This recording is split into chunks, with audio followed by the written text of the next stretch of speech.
Bienvenue sur FLC, French Learning Channel. Apprenons le français de manière simple et agréable. C'est parti! Salut à tous et bienvenue sur le FLC, French Learning Channel. Aujourd'hui, on vous emmène dans un univers très particulier, celui des marchés de seconde main.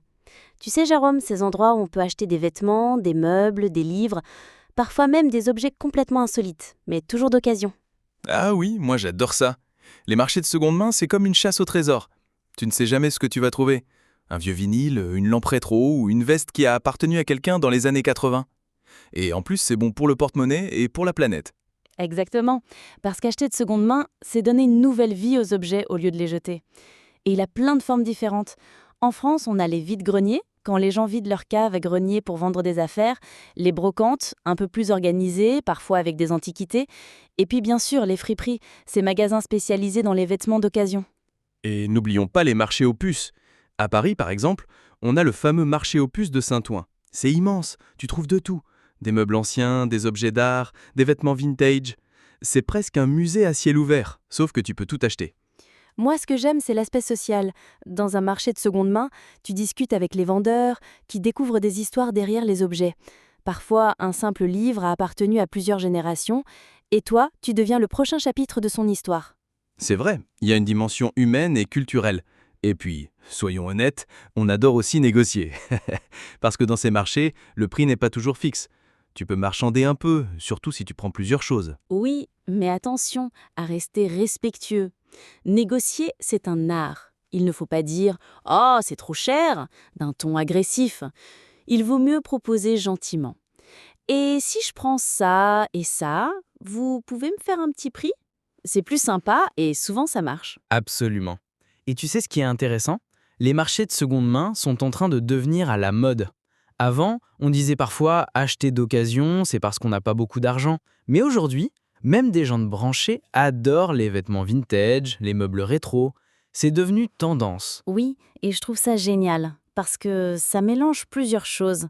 L'économie circulaire, l'écologie et le style personnel. Et puis franchement, porter une veste unique trouvée dans une friperie, c'est plus cool que d'avoir le même manteau que tout le monde dans une grande enseigne, non ? Complètement d'accord. Et il y a aussi l'aspect pratique.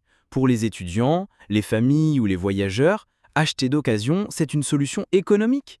Par exemple, un étudiant qui arrive dans une nouvelle ville peut acheter des meubles pas chers dans un vide-grenier, et ça lui évite de dépenser une fortune chez Ikea. Et tu sais quoi ?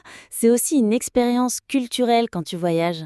Moi, j'ai visité un marché de seconde main en Espagne, à Barcelone. C'était incroyable.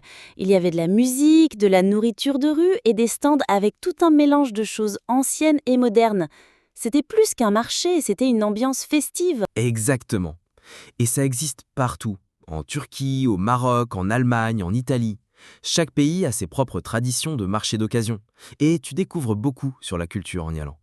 Donc, si on résume, les marchés de seconde main, c'est économique, écologique, social, culturel, et en plus, c'est amusant. Franchement, que demander de plus ? On est bien d'accord. Alors, si vous n'avez jamais mis les pieds dans un marché de seconde main, on vous conseille d'y aller au moins une fois. Ouvrez l'œil, soyez curieux et qui sait, vous repartirez peut-être avec un trésor. Et maintenant, comme toujours, c'est l'heure de notre Vocabulary Time. Premier mot, friperie. C'est un magasin où l'on vend des vêtements d'occasion. Deuxième mot, vide-grenier. Littéralement, vider le grenier. C'est quand des particuliers vendent leurs affaires, souvent dans la rue ou sur une place. Troisième mot, brocante. C'est un marché d'objets anciens ou d'occasion, parfois un peu plus organisé que le vide-grenier. Quatrième mot, marché aux puces. Un grand marché spécialisé dans les objets d'occasion et les antiquités. Cinquième mot, négocier. Essayer de faire baisser le prix en discutant avec le vendeur. Sixième mot, vintage. Un style rétro, ancien, mais qui est redevenu à la mode. Septième mot, écologie. Tout ce qui concerne la protection de la planète et la réduction des déchets. Huitième mot, trésor. Un objet précieux ou rare qu'on trouve par hasard. Neuvième mot, seconde main. Ça veut dire d'occasion, donc un objet qui a déjà été utilisé par quelqu'un d'autre. Dixième mot, économie circulaire. Un système où on réutilise, recycle et répare les objets au lieu de les jeter. Voilà, c'était notre petit voyage dans l'univers des marchés de seconde main. On espère que vous avez appris plein de choses. Et peut-être que ça vous donnera envie d'aller fouiner dans une friperie ou un vide-grenier. Et si vous voulez relire le script complet, comme toujours, il est disponible sur notre chaîne Telegram. Le lien est juste en dessous. Prenez soin de vous, consommez malin, et on se retrouve très bientôt pour un nouvel épisode du FLC. Ciao tout le monde! Merci de nous avoir écoutés sur FLC, votre référence pour maîtriser la langue française. N'oubliez pas de vous abonner pour plus de leçons et de ressources d'apprentissage. À bientôt!